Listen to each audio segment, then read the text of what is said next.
The lemon yellow Amano shrimp is a very recent and exciting development in the aquarium hobby. While standard Amano shrimp have been a staple for decades, the specific color morph is a product of modern selective breeding that only hit the mainstream market in 2024. So very new and still very rare. To understand this new lemon yellow, you have to look at the original 1980s discovery. Takashi Amano, the father of modern aquascaping, introduced the wild Caridina multidentata shrimp in the 80s. The lemon yellow is part of a new wave of Amano shrimp morphs. Yeah, there's more colors than yellow.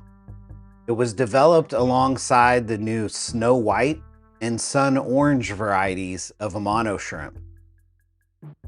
So the lemon yellow is not a dyed shrimp. It's not a injected, genetics like a glowfish.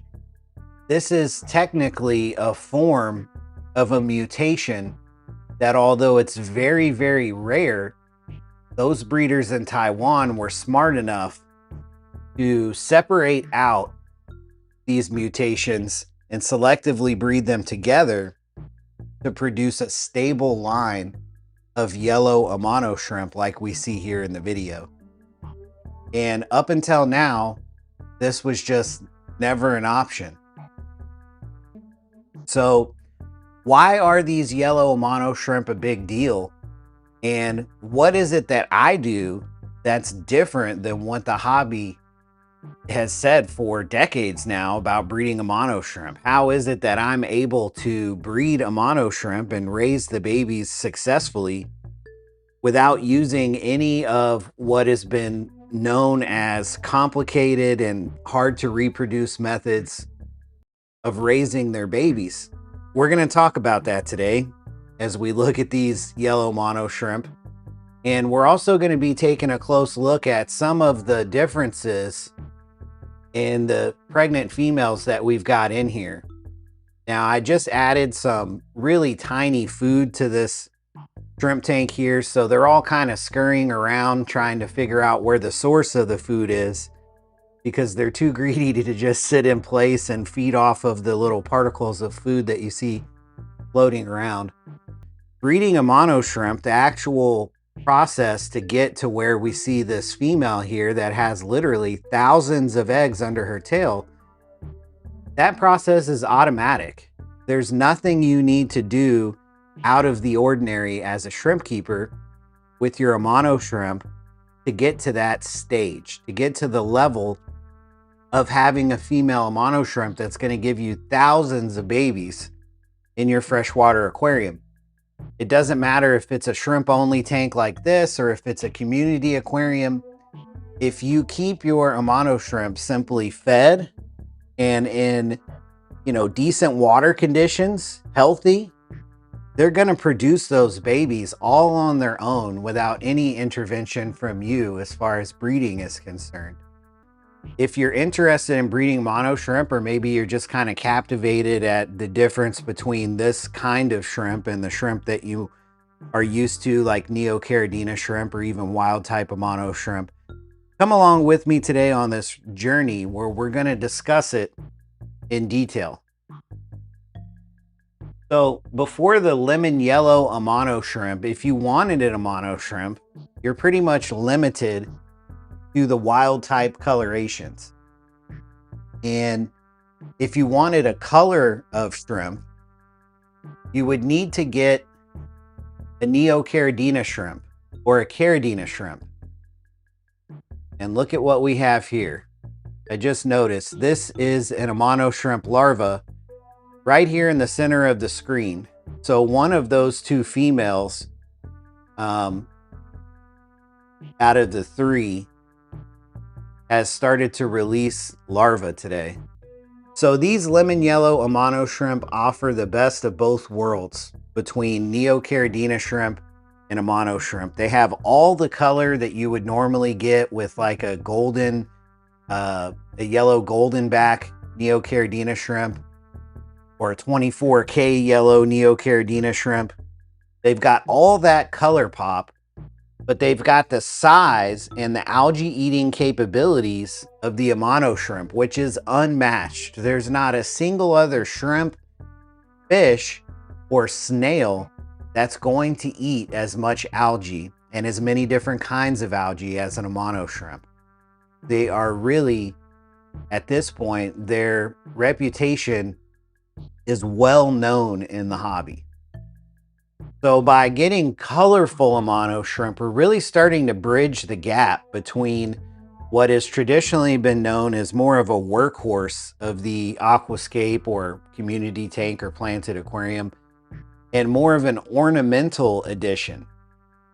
So I think, honestly, it's like a hybrid of, the traditional colorful shrimp and what we consider just, a cleanup crew member. And realistically, assuming enough people start breeding these in the United States, I really think that they're going to start taking over. Slowly, we're going to change the perception of breeding Amano shrimp from something that's considered the holy grail to something that's considered well worth the little time and effort that it takes to simply collect the larvae and move them over to our no-tech setups that we've kind of pioneered here. So that being said, when it comes to breeding Amano shrimp, probably the most common question that I get asked when it comes to breeding them, unrelated to raising the babies, just as far as breeding the adults go, is can you breed Amano shrimp in freshwater? That's a commonly searched for question, and it's a term that gets thrown into the search bar quite often. Breeding Amano shrimp in freshwater. And I think that there's some confusion that I can clear up pretty easily when it comes to breeding Amano shrimp in freshwater. And that is, Amano shrimp do indeed breed in freshwater. They do that automatically. So that part of the equation is true. But if you do not move the tiny larva that they give birth to within a few days to salt water, they will not survive. So if you have Amano shrimp, at some point you're going to find pregnant females like we have here. And this is how it's going to look when you first notice your Amano shrimp is pregnant. She's going to have so many eggs up under her tail that, again, it just looks like impossible for her to keep track of that many baby Amano shrimp eggs, right? I mean, how can you even think about keeping all those eggs tucked under there? Well, again, there is like a fleshy tether, and when those eggs hatch, the tether's attached to the shell of the egg, so the larva is able to swim out, or even in some instances get kicked out from underneath her tail once that egg hatches. So she will spend a lot of time just kind of fanning those eggs and keeping the water flowing through there so they don't start to go bad. But for the most part, the female Amano shrimp will 100% take care of that part of the process all on her own, and there's really nothing you need to do. But one thing I will strongly emphasize is that the babies, when they're released, are very, very tiny. And if you've got fish with your Amano shrimp, even if they're nanofish, even if they're baby nanofish, they're going to eat your baby Amano shrimp larva. And these Amano shrimp, from my experience and from what I've seen in other breeder videos, they typically give birth to all the babies, or most of the eggs will hatch at night in the darkness. So as soon as your aquarium lights turn on the morning after these eggs hatch, your fish are going to have like a Las Vegas style buffet of Amano shrimp to eat. So when those eggs hatch in your freshwater aquarium, if you're not prepared, then even if you are prepared, they're going to get eaten by your fish. So what I suggest is, when you notice your female Amano shrimp has become pregnant, it's very simple. you can just move her to a small container. If you want to wait, I would set a timer or put a date on your calendar for like 2 weeks. And after she's been pregnant for about 2 weeks, then it's a good idea to go ahead and move her in preparation. This is a 2.5 gallon aquarium that I have the adults in, and I keep 5 Amano shrimp in each of these 2.5 gallon aquariums. And a 2.5 gallon aquarium is typically $12 to I think $15 on the half off sale, which is like every other month, it seems, at the big box stores. Very easy to set up a maternity tank, if you want to call it that, for a female Amano shrimp. You don't have to pre-cycle it or anything like that. You just want to get your female into some clean water. You could even use tank water from the tank you're bringing her out of. And that way, when she releases those babies, they're contained in that new container and they're separated away from those fish that are just going to go after those babies relentlessly and eat all of them before you have a chance to take them out. Now, if you have no plan in raising baby Amano shrimp, your Amano shrimp are going to breed and kick out those babies once a month approximately for every female, assuming you've got male and female Amano shrimp. They're going to do that once a month regardless. So it's an excellent way to supplement feeding your fish with live food, is you just let nature do its thing in your aquarium. If you want to, you can collect the babies and kind of, divvy them out between several tanks, or if you have some fry that you're growing out in a special fry container or fry aquarium, or a baby fish grow out, you can remove the baby Amano shrimp and use them to feed those baby fish. I do that all the time because honestly, unless you're running a large scale Amano shrimp selling operation, you're not going to want to constantly be raising baby Amano shrimp larvae. It just is an insanely large amount of shrimp that you'll end up with after a couple months, and they never stop. They literally never stop producing eggs. So that's something to think about as well, is just having a plan for those larvae. And if your plan is no plan, that works out too. Even in a shrimp only aquarium like this one, when the Amano shrimp releases those thousands of larvae, after a couple days, they start to expire. And once they expire, the adult Amano shrimp will actually consume them as they float down to the bottom and begin to decompose. So from my experience, the adult Amano shrimp do not eat the babies while they're alive. They're not swimming around catching babies out of the water column and eating them. From what I've seen, they pretty much completely ignore them. So you don't have to worry about that. But again, breeding Amano shrimp is an automatic process. And if you have both male and female Amano shrimp, like here's a beautiful male yellow Amano shrimp right here, they're going to automatically breed all on their own. And there's pretty much nothing you can do to stop that process other than separating the male and the female Amano shrimp. So when it comes to these yellow Amano shrimp, this is basically a leakage of color on an otherwise leucistic shrimp. So what that means is it's an albino shrimp that has black eyes. That is leucism as a mutation. So these breeders in Taiwan came across and were lucky enough to get the mutation originally of a completely plain shrimp with no color whatsoever. So I'll show you what that looks like here.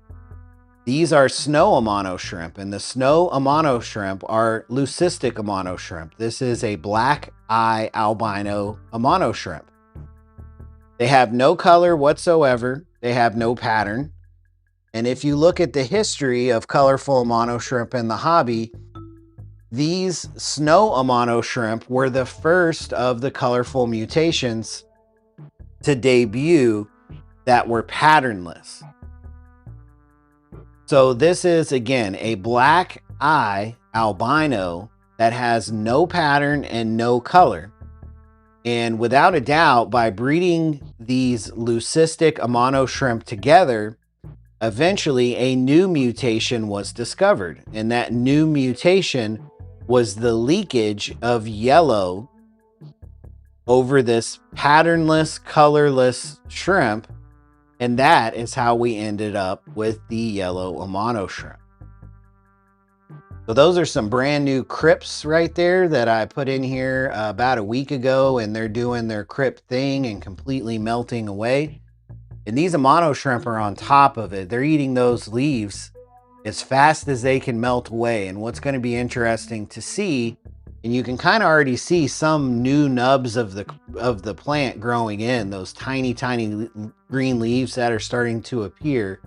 But so we have over here some Hygrophila chai, and as you can see, they haven't touched it. This is as new as the crypts, and they have not touched the healthy leaves on this pink plant here. And I have no doubt that these leaves are also delicate and soft. So here's another color of Amano shrimp that's new to the hobby. And the first thing you notice on this shrimp is it's got all the dots and dashes of a wild type Amano shrimp.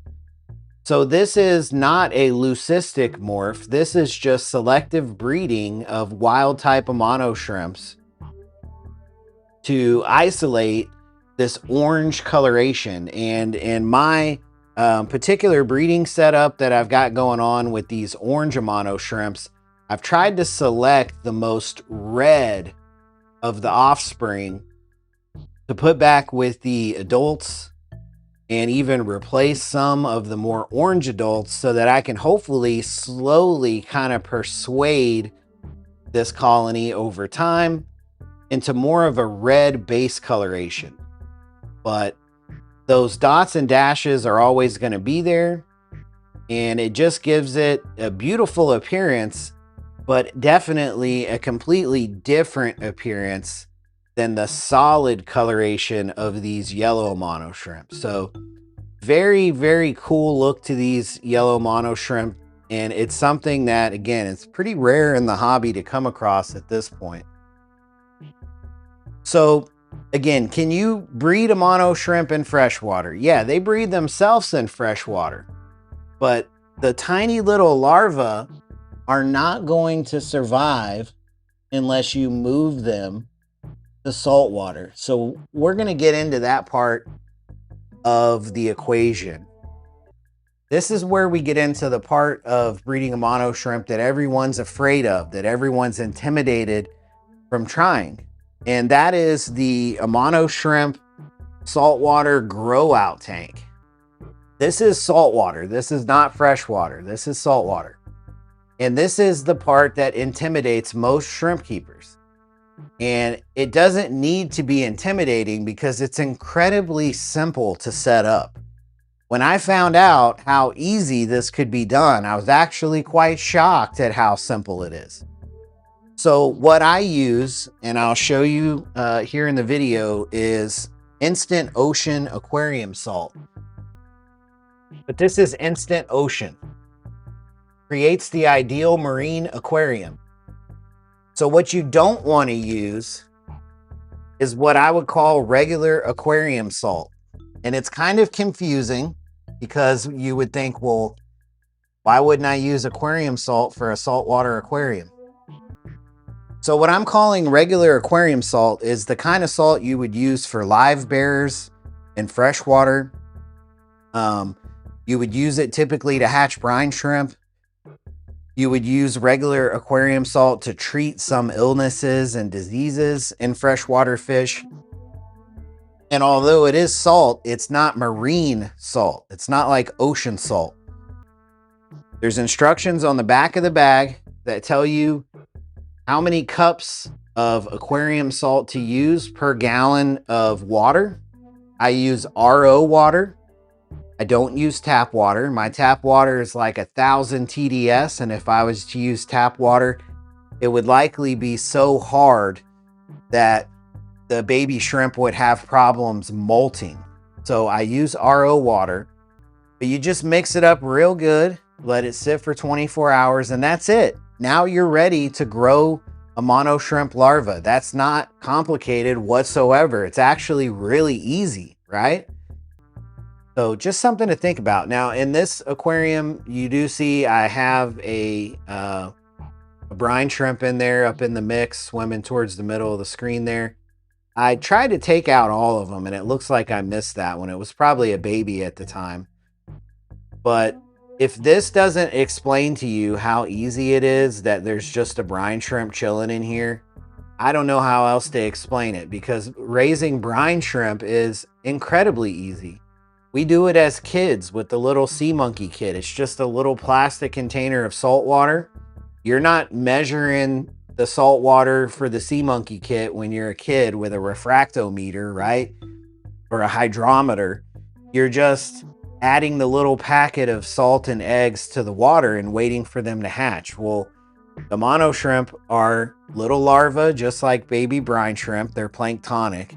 And when they're in their larval state, they just swim around and they feed on little particles in the water. So this one here that's floating down in the middle of the screen has not yet developed into as much of a baby shrimp. Is a way of explaining it, is that one right there that's motionless. That one that's motionless, it's starting to move back a little bit, but it's pretty much sitting still. And these two over here, those are climbing the walls of the aquarium, feeding on the algae on the walls of the aquarium. When they're in their first part of their larval stage, which is a multiple stage process, they molt several times during this. They float around like you see this one. Now that one's barely starting to float forward. It's starting to be able to swim forward, but it's still not by any means developed into a baby shrimp yet. You can tell just by looking at it that that's more of a larva than it is a baby shrimp, obviously. So they just drift around like that, slowly feeding off little particles in the water, and we'll talk about feeding them momentarily. But so all of the shrimp that you see in here were born on the same day.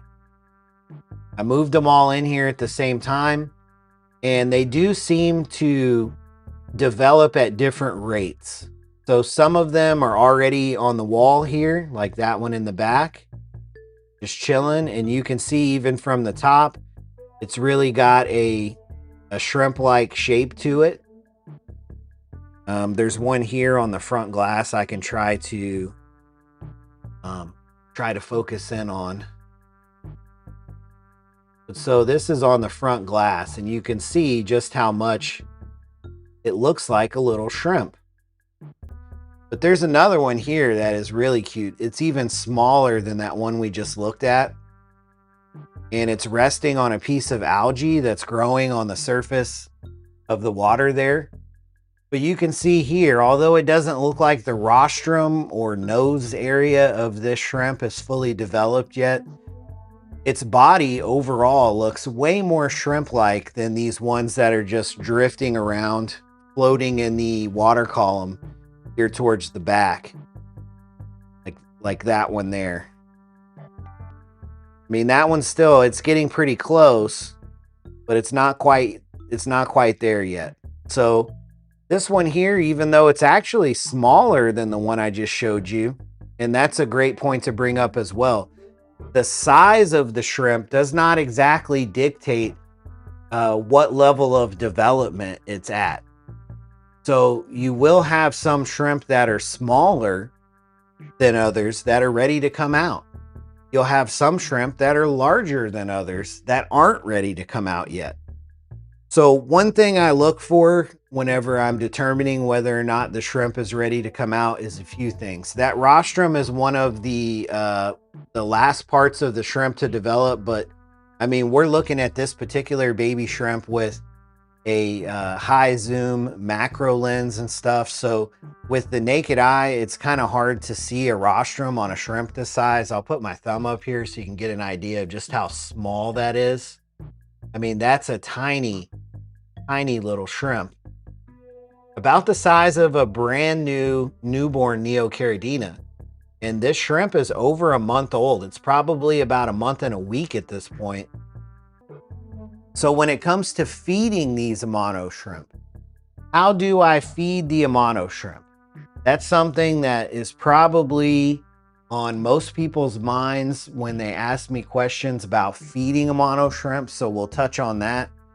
I use a mixture of powdered food to feed my Amano shrimp larvae.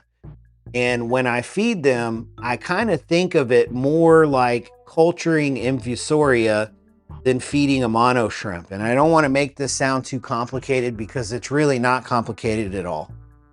So this is a makeup brush. It's an eyeliner brush, I believe it's called, or an eyeshadow brush or something like that. My wife told me at some point. It's from Walmart. They're very inexpensive. I just take a small amount of powdered food, and it's as powdered can be, and I just tap it. See there on the surface where I tap that food onto the surface of the water?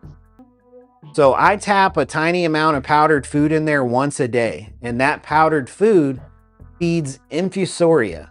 You might be wondering, what is infusoria? They're tiny little dots. Tiny little dots.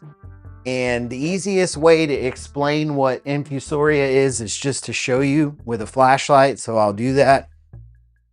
This stuff is in fresh water, it's in salt water, and it's automatic. It almost comes out of the air. So what happens is with our aquariums, you can see it there. You can see that cloud of dots. In our aquariums, tiny little single-celled organisms come literally out of fresh air, or they could even be in the source tap water, but they will always find their way into your aquarium to eat bacteria. And so by feeding powdered food that is very, very, very tiny, it makes it really easy for that bacteria to break that powdered food down. The baby Amano shrimp larvae do eat some of the powdered food, but not all of it. And what goes to waste gets broken down by bacteria. Those bacteria feed these tiny little free-swimming single-celled organisms called infusoria, and your Amano shrimp are able to eat those. So they're able to eat the powdered food, they're able to eat the bacteria that breaks down the powdered food, and they're able to eat this free-swimming infusoria. So that's just some literal food for thought when it comes to your Amano shrimp breeding setup.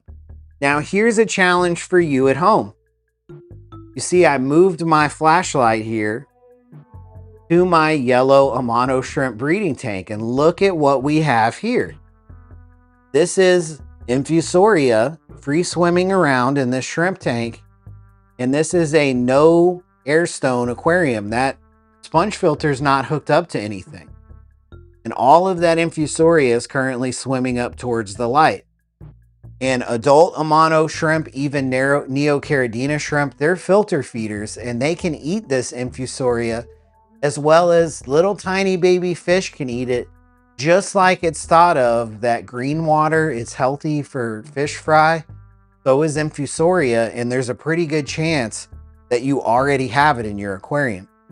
So my challenge to you is, if you're a shrimp keeper, put a flashlight on your shrimp tank. You don't have to turn off the lights, but if you turn off the lights, it gives even a better look into this infusoria that without a doubt you will naturally have in any mature aquarium. Here you can see it's showcased just how much of the infusoria is naturally present in a mature aquarium. It's eating bacteria out of the water. It's eating bacteria out of the substrate. So that's my challenge for you, to help you understand a little bit easier how baby Amano shrimp larvae survive and eat in a low-tech saltwater setup like the ones that I use for breeding Amano shrimp. Is check your own freshwater aquariums to see exactly what's happening naturally in your aquarium. Whether you're trying to make it happen or not, it's going to automatically be there. And you don't have to buy a culture of it at the pet store. You don't have to order it on Amazon. That infusoria seemingly appears out of thin air as part of the natural process of the cycling and ecosystem of our shrimp tanks. So hopefully this helps you better understand breeding a mono shrimp using these low-tech methods that I've really tried to popularize here lately so that more people start breeding these beautiful, colorful mono shrimp. I have no doubt in my mind that you can do this. You probably can do it better than I can. And all I ask is that once you do, make sure you document the process, because if more of us start showing, especially here in the United States, that we're up to the challenge of simply moving those larvae to a container of premixed marine salt water and feeding them a powdered food to raise them into adult mono shrimp, and that it's not hard to do, you'll start seeing colorful mono shrimp at your local pet store, and it'll become the new normal breeding colorful mono shrimp. So again, thanks for checking out the video, and we'll see you in the next one.